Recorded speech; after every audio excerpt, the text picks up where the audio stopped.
Ketika investor smelter diberi insentif super royal, misalnya berupa pembebasan pajak atau tax holiday selama 25 tahun. Meskipun insentif tersebut hanya bisa dinikmati oleh investor dengan modal di atas 25 triliun, namun bukan karena kita anti tax holiday, tapi pengawasan pemerintah terhadap kebijakan itu tidak akan ketat. Jadi membuat investor Tiongkok tadi pasti mengakali negara Indonesia. Kita urai satu persatu. Mengapa tidak ketat? Backup penguasanya terlalu kuat. Sejauh ini terdapat informasi PPh Badan tidak bayar, nol besar. Ini membuktikan tidak ada yang mengawasi sesudah diberi tax holiday tersebut. Selama ini dinikmati oleh para invader sumber daya alam tersebut. Karena nikmat sekali fasilitas yang pemerintah berikan, rasanya feeling saya ya, 3 tahun setelah beroperasi investor Tiongkok di Indonesia, mereka sudah break even point, balik modal, dan keuntungannya setelah itu puluhan triliun. Logika perhitungannya. Dan ini pendapat pribadi ya, mesin-mesin dan investasi itu di markup agar nilainya lebih dari 25 triliun sehingga dapat tax holiday. Aslinya walau alam. Kalau saya sebagai investornya, karena saya mirip dengan mereka, paling top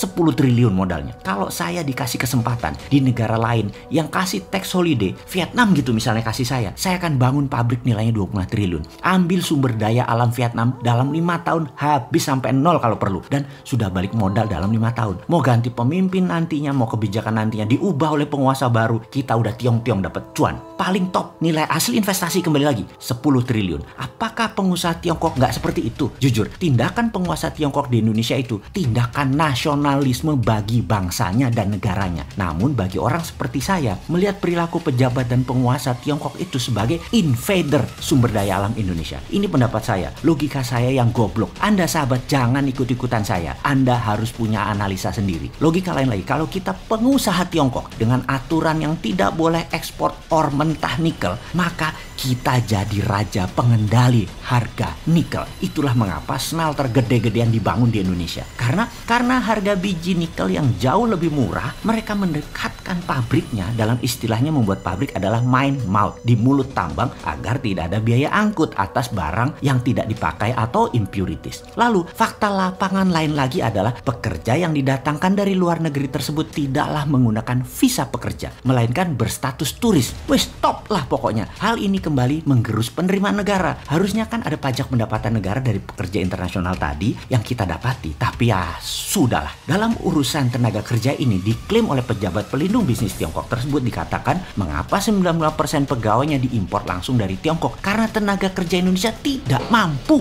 Wih, kok pejabat menghina dan merendahkan bangsa sendiri tidak dihujat atau tidak dicopot ya jabatannya? Apa karena sponsor buzzer dia itu ya? Atau karena dia serba bisa? Dia bisa merangkap banyak pekerjaan dan banyak jabatan. Super canggih dia. Bahkan jabatan menteri mah kecil buat dia. Gubernur, bupati, wali kota, panglima, pangdam, danrem, pemadam kebakaran, Baywatch, penjaga pantai. Kalau dicopot dia bisa gantikan. Hebatlah orang ini. Lalu ada hal yang saya pribadi masih kepikiran. Asli kepikiran kalau saya mengandaikan saya adalah pengusaha Tiongkok. Saya pasti hanya akan buat smelter pembuang impurities. Saya tidak akan buat pabrik refining atau pemurnian nikel. Nggak akan. Smelter itu difokuskan hanya ambil bahan baku alam yang paling top nikelnya 2%, di mana kebanyakan 1,6%. Lalu mereka akan bakar dalam tanda petik agar membuang bahan-bahan yang tidak diperlukan. Jadi dalam 1 ton output produk, bukan 1 ton nikel, tapi 1 ton tersebut nikelnya hanya 25% kandungannya. Sehingga masih belum dikategorikan nikel agar pajaknya bukan pajak nikel. Apa kayak dikasih nama nikel oxide, nikel ore, karena 75%-nya bukan nikel.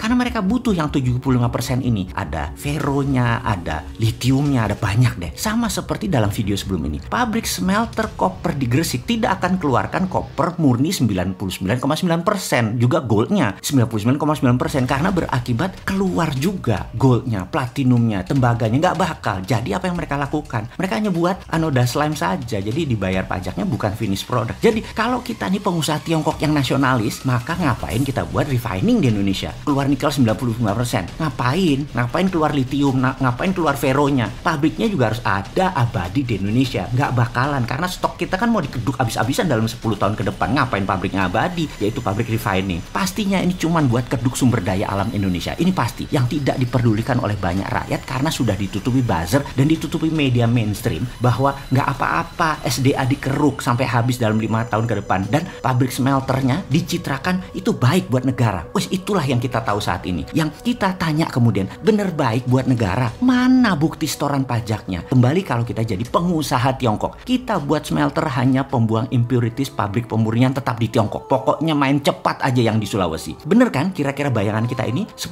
tahun, itu tinggal 4 tahun lagi. 2 tahun lagi BEP, 2 tahun full gaspol gigi 5 puluhan triliun sedot. Pejabat baru 2024 keras terhadap sumber daya alam, mereka cabut dari Sulawesi. Sudah ambiar bonyok tuh sumber daya alam. Mungkin sudah tidak mineable atau tidak layak ditambang, bukan habis depositnya tapi rusak karena cara nambangnya yang aneh. Mereka yang lakukan adalah namanya brutal mining. Hajar yang paling cepat dan paling besar kandungannya di permukaan saja. Yang agak dalam dan kecil kandungannya, kalau cara tambangnya benar tetap bisa ditambang sampai habis. Namun cara mereka saat ini kalau kita lihat nambangnya, karena waktu kepepet stok apa aja disikat cepat. Tapi ini kan pengandaian ya. Kalau kita jadi pengusaha Tiongkok, kalau kita pengusaha Indonesia di Vietnam yang dapat fasilitas tax holiday 2%, pasti kita akan markup. SDM juga bawa dari Indonesia. Kita hajar 10 tahun rata tanah tuh aset Vietnam. Finish produk tetap di tanah air Indonesia tercinta. Paham?